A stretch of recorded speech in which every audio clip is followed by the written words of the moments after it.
Here's your Storm Track 7 forecast. Good Wednesday morning. I'm Storm Track 7 meteorologist Brandon Libby. We have a little bit of cloud cover trying to roll in this morning, and it's been trying to produce a little bit of light rain, but it's been struggling. The air's been fairly dry, although we could maybe see a couple of sprinkles here this morning. Most of today should actually end up being pretty nice. We'll say partly to mostly cloudy skies, and high temperatures will climb back to the mid and upper 70s. But we do have a low pressure system that's going to be moving in from northwest to southeast across the state. And so you're going to start to see some storms developing, especially in central Iowa early this evening. That's about 6 p.m. By that point, maybe an isolated storm or two in our western counties. And essentially, as we go through the evening into the overnight hours, the chance for storms will increase for us here in eastern Iowa. And you'll see a likely chance, even some stronger storms possible. And one thing that is not out of the question will be some funnel clouds popping up with these storms. You have low pressure that's basically going to be right overhead. That introduces that natural spin in the atmosphere. And so wouldn't be surprised to see that. And in rare cases, one or two of those funnel clouds may briefly touch down and form a weak tornado, but it's usually a pretty low chance, especially with a lack of instability and it being the overnight hours. You don't have a lot of that storm energy to work with. So still, not a widespread severe threat, but maybe some strong storms and an isolated severe storm, certainly possible.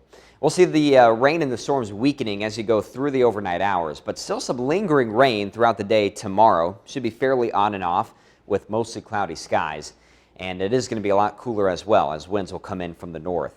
Here's a look at the severe threat for today and tonight. Obviously, another outbreak expected off to our south across, say, Missouri with that level 4 out of 4 risk for severe weather. The severe threat will drop for us here. It's only a level 1 out of 5 for us, and the problem is it's going to be an overnight or late kind of event. So even though everything is low as far as severe weather is concerned, it's a non-zero chance. So you do want to have ways to receive alerts, especially with it being overnight. You might be sleeping.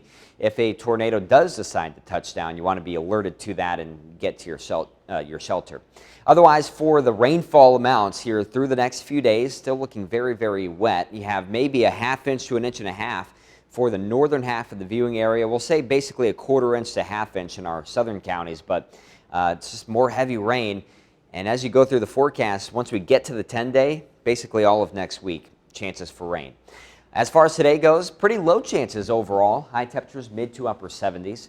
Then it's a likely chance for storms through tonight. Some could be strong. Lows are in the low to mid 50s. Tomorrow, just rain, no severe threat there, as highs will be much cooler, upper 50s and low 60s, the north wind pulling in some of that cool air from Canada. And we do rebound nicely for Friday. It's going to be more sunshine, highs near 70.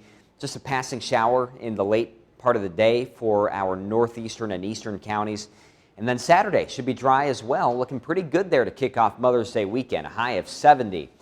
Warm on Mother's Day itself, a high of 80, but a chance now for some storms late in the day, and those chances will build, especially for Sunday night into Monday, and it's still a very, very active pattern. Rain and storm chances every single day next week as high temperatures are pretty warm in the mid to upper 70s.